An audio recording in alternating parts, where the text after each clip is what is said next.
Eu tava me preparando para gravar esse episódio de Juliana Góes Podcast e eu montei uma mesinha que eu tenho assim perto da janela, no meu quarto.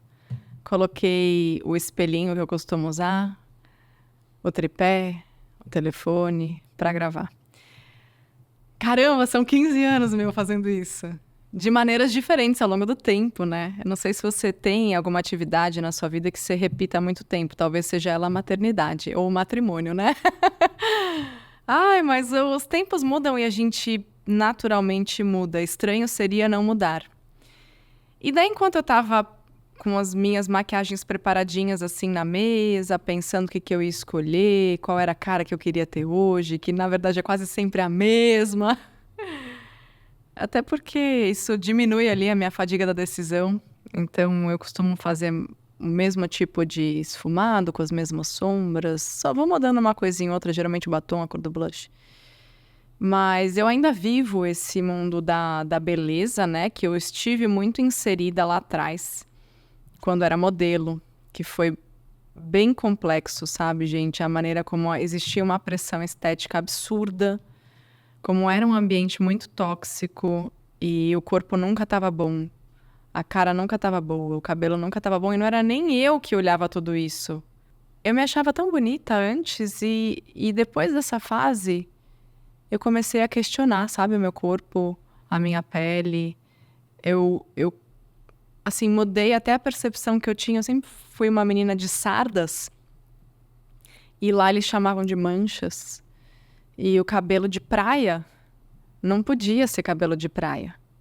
E a minha pele mais bronzeada também não servia. E o meu corpo também não, tinha que ser mais magro. Aquilo me intoxicou e levou muitos anos. Mas muitos anos. Eu ainda sinto um pouco disso. Mas em boa parte eu me libertei, eu me sinto uma mulher livre. Mas se eu pudesse olhar para essa menina de 18 anos e falar 3 coisas importantes para ela, sabe o que eu falaria? Em primeiro lugar, o que eu falaria para essa menina? Que é o que eu tenho ensinado à minha filha. Acabei, assim, de lembrar que a gente estava no elevador esses dias. Ela tem 6 anos. E ela escolheu alguma coisa, assim, bem peculiar. Eu não sei se era roupa. Ela estava indo numa festinha de carona com uma amiguinha. Ela escolheu a roupa dela. E daí eu, filha, você não acha que essa daqui vai ficar boa? Ela, não, mamãe, já escolhi aquela. Era alguma coisa, uma escolha bem peculiar. Assim, eu nem me atentei, agora eu não lembro o que era, porque de fato eu não dei importância. Porque eu também não quero me sobressair e fazer escolhas que ela pode fazer já por ela. Senão eu tiro autonomia, eu tiro independência. E daí ela se olhou no espelho e falou, mamãe, eu sou tão linda. Eu falei, tá, filha, porque você também é linda por dentro. E linda por dentro faz fora ficar muito melhor. E sabe de uma coisa? Eu venho falando cada vez mais isso pra ela, que eu gostaria de ter ouvido já na minha infância e que eu falaria pra minha menina de 18 anos. Eu falaria assim, olha, mantenha a habilidade de se admirar. Por dentro, por fora. Mantenha essa capacidade de não só se ver, mas de se enxergar. E quer saber? Qual é a opinião mais importante do mundo? De quem é? É a minha filha. É a minha, né, mamãe? E eu deixei a opinião dos outros me atravessar de um jeito. Como um tiroteio, ao longo de muitos anos. A opinião sobre o meu corpo, a opinião sobre o que eu podia e não podia. A opinião sobre o que era certo e o que era errado, a opinião sobre o meu papel. Eu deixei isso me atravessar. E essas balas que atravessaram o meu corpo muitas ficaram presas durante muitos anos e hoje eu tava me olhando no espelho e percebendo a minha pele. E eu falei assim pra Gi, que tá aqui, que trabalha comigo. Eu falei, nossa, Gi, há 10 ou mais anos, eu me via com muito mais defeitos. E eu era jovem, não tinha as primeiras linhas que eu já tenho. As minhas sardas eram menos concentradas, para não dizer que são manchas, porque eu chamo de sardas, são sardas. O meu cabelo, eu já tenho os meus primeiros cabelos brancos, eles estão aqui. Eu não vou pintar por enquanto, não preciso escolher isso agora, mas provavelmente eu vou deixar os brancos virem e abraçá-los. E se eu mudar de ideia, eu vou mudar de ideia. E eu olhei pra mim e vi, assim, o formatinho do meu rosto parecendo com o da minha mãe. E eu falei, que gostoso. Que bom poder me olhar com quase 40 anos, de cara lavada, sorrindo e vendo ali as marquinhas. E saber que eu me gosto muito mais do que quando eu tinha 18. E saber que não é a sua idade que deve determinar a maneira como você se sente, sim a sua mentalidade. Não é a sua idade, não é a sua forma, não são suas características exteriores, é a sua mentalidade.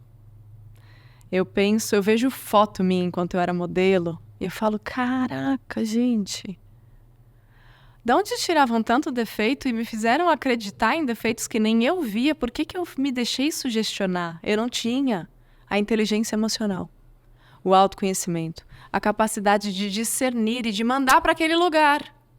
Eu não tinha. Hoje eu tenho. Quando você estiver desistindo de você ou acreditando em coisas sobre você que te diminuem, questiona a sua mentalidade. Não é o seu olhar.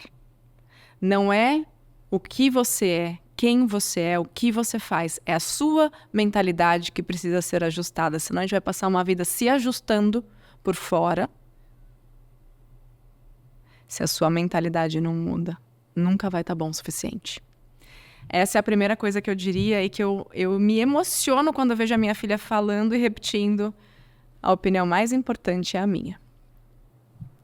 Gostaria de saber disso. Segunda coisa, parafrasearia Carlos Drummond de Andrade. A dor é inevitável, o sofrimento é opcional. Isso muda tanta coisa. Talvez não mude o curso do helicóptero que está voando em cima da minha casa, mas faz a gente entender que o sofrimento, quando a gente vive a dor, o sofrimento vem, mas ele passa. Se a gente quer colocar ele, amassar ele como uma folha de papel, rasgar e tacar fogo, não vai. Ele volta. O que eu não sabia naquela época é que, por mais que doa, por mais que você se sinta mal, por mais que você viva um luto, por mais que pareça maior do que você a dor, o sentimento da dor, ele só aumenta quando a gente quer se livrar dessa dor. E quantas vezes a gente não luta com o nosso sentir, quer jogar isso para debaixo do tapete. O que eu percebo é que tudo que resiste, persiste, e quanto mais você tentar arrancar essa dor de você, mais ela vai virar uma sombra atrás de você, maior, mais intensa, mais dolorosa. Quando você olha para essa dor, você entende, você vive, você acolhe, você sabe que faz parte, você é um ser humano. E você sabe pedir ajuda e receber ajuda, e você sabe falar sobre isso, chorar essa dor. O sofrimento que vem junto com ela passa. Quando você guarda, você adoece. A dor precisa ser vivida. E quando ela é vivida, ela é curada. E isso era uma coisa assim que eu guardei muito. Deixei de pedir ajuda, deixei de falar sobre os meus sentimentos para parecer que eu estava bem, porque eu ficava achando que tinham problemas piores no mundo, que os meus problemas não eram tão relevantes, eu não falava sobre isso, eu não me abria, eu guardei. Isso adoece. Na inteligência emocional, a gente sabe que uma pessoa que é bem equilibrada, uma pessoa que equaliza os seus fluxos emocionais com qualidade, com maestria, com capacidade, não é uma pessoa que deixa de experienciar as emoções, que tem ausência, se livra do medo, da insegurança, nada disso. Uma pessoa que tem inteligência emocional, ela consegue perceber a emoção antes de sentir. Ela consegue perceber quais são os gatilhos. ela consegue pedir ajuda. Ela consegue chorar, ela consegue gritar, extravasar, sem direcionar as pessoas que não têm nada a ver com isso. Ela sente. E é por sentir que essas emoções passam. E não o oposto. Não resistindo. Aí elas persistem. Isso teria mudado muita coisa lá atrás para mim. E a terceira coisa que eu falaria para minha menina de 18 anos... Se diverte mais, não leva tão a sério. Não leva tão a sério e não leva os seus erros tão a sério como se fossem a morte, como se fossem um fracasso. Vai errar, quanto mais você errar, mais você vai aprender enquanto você for protagonista. A vítima erra, ela se torna a vítima desse erro. Ele engole ela não sai. É como se você estivesse cavando um buraco mais fundo. Uma pessoa protagonista olha pro erro e fala: que bom que eu errei, mas que eu tô aprendendo rápido, bola pra frente, a vida que segue. A vida não para. E eu ficava ali, um dos meus maiores erros foi ter tanto medo de errar. Um dos meus maiores erros nessa vida foi ter tanto medo de errar. Se eu soubesse lá atrás que cada erro, quando a gente olha para ele de peito aberto como aprendiz da vida, e se pergunta: o que eu aprendo com isso? Como eu me fortaleço com isso? Como eu me torno mais experiente? E como é que a partir desse erro eu não o cometo mais? Teria mudado muita coisa para mim lá atrás. O medo nos paralisa. E o medo de errar nos impede de ter a ousadia necessária para dar os passos necessários para viver, para realizar, para fazer diferente. O medo de errar te faz andar em círculo na vida. E depois você se questiona: por que eu não saio do lugar? O medo de errar te faz perder a vida que você está vivendo, as chances de se arriscar. Isso teria mudado muita coisa também. Então, esse episódio tem uma cápsula do tempo inversa. Dá para eu mandar esse recado para minha menina lá atrás? Tenho certeza que de uma forma ou de outra, a menina que eu fui um dia tem orgulho da mulher que eu me tornei. E é isso que eu desejo para vocês. Seja com a leitura do meu novo livro, Esqueça Sua Melhor Versão, seja com os meus projetos, mentorias, imersões, retiros, tudo que eu fizer. Se uma mulher despertar, eu tenho certeza absoluta, porque eu vivo isso há 15 anos. Quando uma mulher desperta, outras à sua volta despertam e se libertam. E é esse o meu trabalho. É exatamente esse o meu trabalho. Se eu não tivesse ousado e arriscado, se eu continuasse com tanto medo de errar, eu não teria recomeçado depois de um reality. Começado na internet que ninguém sabia o que era, o que ia acontecer, ninguém dava nada por isso. Eu não teria cofundado um dos aplicativos de saúde mental e emocional de meditação mais relevantes do mundo. Um dos principais aqui na América Latina. Eu não teria chegado no meu marido, porque não foi ele que veio atrás de mim, fui eu que fui atrás dele. Se eu não tivesse ousado e me arriscado,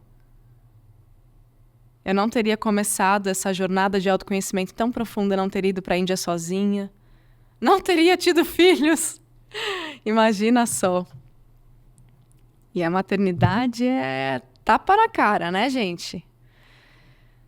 Se eu não tivesse ousado e me arriscado, não teria escrito 2 livros, lançado uma marca de acessórios, arriscados, quando tudo já está tão bem, eu já sei o que fazer, eu sei exatamente, né? Conheço muito bem o meu mercado, fui uma das primeiras nesse mundo digital. Já sei o que fazer, ai não, ela vai lá, vai empreender. Vou empreender. Então, eu vejo que muito da admiração, do orgulho que eu tenho, da minha própria história, veio dos momentos em que eu arrisquei, em que eu ousei. Ousei fazer diferente, dar passos diferentes. Ousei sair do lugar, ousei dizer não. Às vezes a ousadia que você mais precisa é dizer não. Para se proteger, para se respeitar, para se poupar, para se libertar. Qual é o não que você está precisando dar para alguém ou para algo nessa vida? E dizer não foi uma das minhas maiores dificuldades também. Mas são aprendizados, eu sigo aprendendo. Ainda sinto um pouco disso tudo que eu trouxe para vocês, dessas 3 mensagens para minha menina de 18 anos, sonhadora e extremamente vulnerável e ferida. Eu ainda vivo o impacto disso. Eu ainda tenho momentos em que eu volto minimamente para esse lugar, mas eu percebo muito mais rápido. O autoconhecimento faz isso com a gente, deixa a gente esperta, atenta, sensível, intuitiva. Percebo rápido e com todas as minhas ferramentas sei voltar rápido para o meu lugar de volta, para o meu lugar de protagonismo, que é isso que eu desejo para vocês. Faz essa mensagem chegar mais longe, porque possivelmente ela vai abrir os olhos e abrir o coração de alguém que ainda esteja vivendo esses ciclos repetitivos extremamente limitantes. E saibam que enquanto eu estiver aqui, em qualquer projeto meu, enquanto eu puder fazer uma pessoa ou uma mulher despertar, irei. Por nós, por todas nós e por todas que virão depois de nós. Quando a gente se liberta, a gente está libertando todos que vêm depois. Assim seja, assim é. Gratidão, gratidão por você estar comigo. Vou deixar para vocês link de Esqueça Sua Melhor Versão e também o cupom da Ornali, o cupom podcast. Estou aqui com peças novas, as nossas chokers de hematita. Estou com a choker Teresa também, de pérolas barrocas, com o brinco todinho cravejado de zircônias. Vou deixar para vocês o cupom podcast. Vai te dar desconto exclusivo nas compras acima de R$300. Tem várias novidades lá no nosso e-commerce. Então aqui a Juliana podcaster, palestrante, empreendedora, empresária, te convida a ousar e se arriscar. Eu tenho certeza que isso vai ser um dos movimentos mais importantes para você lá no seu futuro, se olhar. Como eu me olhei hoje no espelho e falei, caramba, como eu me gosto tão mais, como eu me aceito tão mais, como eu me honro tão mais, para que você viva isso também. Combinado? Um grande beijo e a gente se vê no próximo.